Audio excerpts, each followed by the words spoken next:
10:20 correct ಆಗಿ ತವರೆಕೆರೆಗೆ ಬಂದ್ರೆ ಸಾಕು ಸರ್. ನೀವು ಏನಾನ ಮಾಡಿ ಸರ್, ಬೇಕಂದ್ರೆ ನಿಮ್ಮ ಇವ್ರ ಹತ್ರ ಬಂದು ಮಾತಾಡಲ್ಲ ಹೋಗ್ತಾ ಇದೆ ಸರ್. ಕೇಳ್ರಿ ಸರ್ ಪೂರ್ತಿ.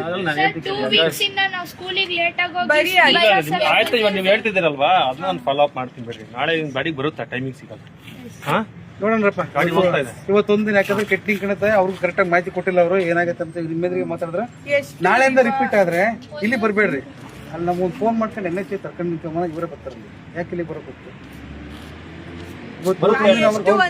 ಒಂದ್ 7-8 ಸತಿ ಅಂತೂ ಸ್ಟ್ರೈಕಿಗೆ ಬಂದಿದೀವಿ. ಯಾವಾಗ ಬಂದ್ರು ಹೊಸೂರ್ ಗಾಡಿ ಸಮಸ್ಯೆ ಆಗಿಲ್ಲ. ಒಂದ್ ನಿಮಿಷ ಹೇಳ್ದೆ ಕೇಳಿ. ಇವಾಗ ನೀವ್ ಹೇಳ್ತೀರಲ್ಲ, ಲಾಸ್ಟ್ ಇವರು ಟೈಮ್ ಚೇಂಜ್ ಆಗಿತ್ತು ಅಂತನಾ. ಇನ್ನೊಂದ್ ಕಡೆ ಯಾವ್ದೋ ಬಂದ್ರು, ಇದೇ ಗಾಡಿ ನಮ್ಗೆ ಬೇಗ ಬರ್ತಾ ಇದೆ, 10 ನಿಮಿಷ 1/2 ಗಂಟೆ ಲೇಟ್ ಮಾಡಿ ಅಂದ್ರು. ಅಲ್ಲಿ ಸ್ಕೂಲ್ ಹುಡುಗರಿಗೋಸ್ಕರ 10 ನಿಮಿಷ ಲೇಟ್ ಆಗಿತ್ತು, ನಿಮಗೆ ಸಮಸ್ಯೆ ಆಗಿದೆ, ಅದು ಗೊತ್ತಾಯ್ತು. ನೀವು ಹಿಂಗ್ ಮಾಡ್ಬಿಡಿ ಸರ್.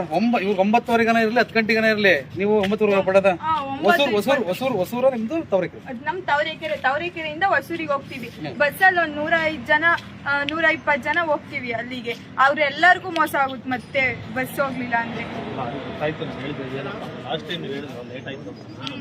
ಈಗ ಬಸ್ ಇನ್ನೊಂದ್ ಕಡೆ ಹಳ್ಳಿ ಕಡೆ ಹೋಗೋದು, ಅಲ್ಲೂ ಸ್ಕೂಲ್ ಕಾಲೇಜ್ ಬರೋ ಮಕ್ಕಳನ್ನ ಆಯ್ತು, ನಮ್ಗೆ ಬೇಗ ಬರ್ತಾ ಇದೆ, ಒಂದು 1/4 ಗಂಟೆ ಲೇಟ್ ಮಾಡಿ ಅಂದ್ರು. ಅಲ್ಲಿಗೆ ಅವ್ರಿಗೆ 1/4 ಗಂಟೆ ಲೇಟ್ ಆಗೈತಿ, ಇಲ್ಲಿ ನಿಮಗೆ 1/4 ಗಂಟೆ ಲೇಟ್ ಆಯ್ತು.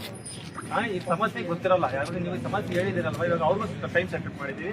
ನಿಮ್ದು ನನ್ನ ಮನೆಯಿಂದ ಲೇಟ್ ಆಗಿದೆ ಅಂತ ಹೇಳ್ತಾ ಇದ್ರೆ, ನಾನು ಬಸ್ ಸ್ಟ್ಯಾಂಡ್ TC ಮಾತಾಡ್ತೀನಿ. ಗಾಡಿ ಟೈಮಿಂಗ್ ಸರಿಯಾಗಿ ಹೋಗ್ತಾ ಇದೆ, ಏನಕ್ಕೆ ಲೇಟ್ ಆಗಿದೆ ಅಂತ ನಾನು TC ಮಾತಾಡಿ ಬರೋಕ್ಕೆ ವ್ಯವಸ್ಥೆ ಮಾಡ್ತೀನಿ. ನೋಡಿ ಸರ್, ಏನ್ ಮಾಡ್ತೀರಾ ಮಾಡ್ರಿ. 8:50ಕ್ಕೆ ನಾಳೆಯಿಂದ ಬಸ್ ಬರುತ್ತೆ. 8:50 ನಾಳೆಯಿಂದ ಬಸ್ ಬಂದಿಲ್ಲ ಅಂದ್ರೆ ತವರೆಕೆರೆ ಒಳಕ್ಕೆ ಬಸ್ KSRTC ಬಸ್ಗಳನ್ನ ಬಿಡ್ಕೊಂಬೋದು ಬೇಡ. ಅವ್ರು ಯಾವ ಟೈಮ್ಗಾನ ಬರಲಿ, ಡ್ರೈವರ್ಗಳು ಈಗ ಅವ್ರು ತಪ್ಪಲ್ಲ. ಅವ್ರು ಹೇಳಿದ್ರು, ಅವ್ರಿಗೆ ಅವ್ನು ಏನಾಗೈತೆ ಅಂತ ಸಮಸ್ಯೆ ಇವ್ರಿಗೆ ಹೇಳಿಲ್ಲ. ನೋಡಿ ಸರ್, ಈಗ ಸರ್ ಇಷ್ಟು ದಿನಕ್ಕೆ ಸಮಸ್ಯೆ ಇಲ್ಲ. 120 ಜನ ಹುಡುಗರು ಅಂದ್ರೆ ನೀವು ವಿಚಾರ ಮಾಡ್ರಿ, ಒಂದು ಖಾಲಿ ಬಸ್ ಕರ್ಕೊಂಡು ಬಿಟ್ಕೊಳ್ಬಹುದು. ತವರೆಕೆರೆ ನಮ್ಮೂರು, ನಮ್ದು ಭೂತಪ್ಪಂಗುಡಿ, ನಮ್ಮ ರೋಡ್ ಸಮಸ್ಯೆ ನಾನು ಅಷ್ಟೊತ್ತು ಮಾಡೇ ಮಾಡ್ತೀನಿ. ಅಧಿಕಾರಿ ಮಾಡಪ್ಪ. ಅಲ್ಲ ನೀವ್ ಹೇಳ್ತಿರಲ್ಲ, ಮತ್ತೇನ್ ಮಾಡ್ತಿದ್ದೆ ನೀನು? 200 ಅಂತ ಹೇಳ್ತೆ, ಮತ್ತೆ ಹುಡುಗರು ಇಲ್ಲಿ ಹೇಳ್ಬೇಡಿ. ನಾವು ಸಿರಾ ತಾಲೂಕಿಗೆ ಬಂದ್ಮೇಲೆ 90% ಕನೆಕ್ಟಿವಿಟಿ ಕೊಟ್ಟಿದ್ದೀವಿ, ಗೊತ್ತಾ? ಕೊಡ್ಬೇಕು. ನಿಮ್ ಕೆಲಸ ಕೆಲಸ ಬಂದ್ಮೇಲೆ ಮಾಡ್ತಿದ್ದೀನಲ್ಲ ಸರ್, ನಾವ್ ಬಂದ್ಮೇಲೆ ಮಾಡ್ತಿದ್ದೀನಲ್ಲ.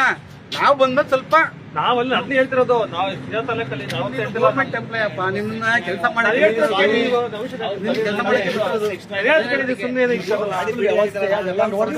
ಸುಮ್ಮನೆ ಕೈ ತೋರಿಸಿ ಗೌರ್ಮೆಂಟ್ ಬರೀ ನೀವು ಎಲ್ಲ ಮಾಡ್ತೀವಿ. ನಾವು ಯಾರು ಕೂತ್ಕೊಂಡಿಲ್ಲ, ಗೌರ್ಮೆಂಟ್ ಬರೀ ನೀನು. ಈಗ ನಾವು ಹೆಂಗ್ ಗೊತ್ತಾ ನಾನು ಹೇಳ್ತಿರೋದು, ಎಲ್ಲ ಗಾಡಿಗಳು ಶಾರ್ಟೇಜ್ ಇದೆ, ಎಲ್ಲ ಕಡೆ ಕೊಡ್ತಾ ಇದ್ದೀವಿ.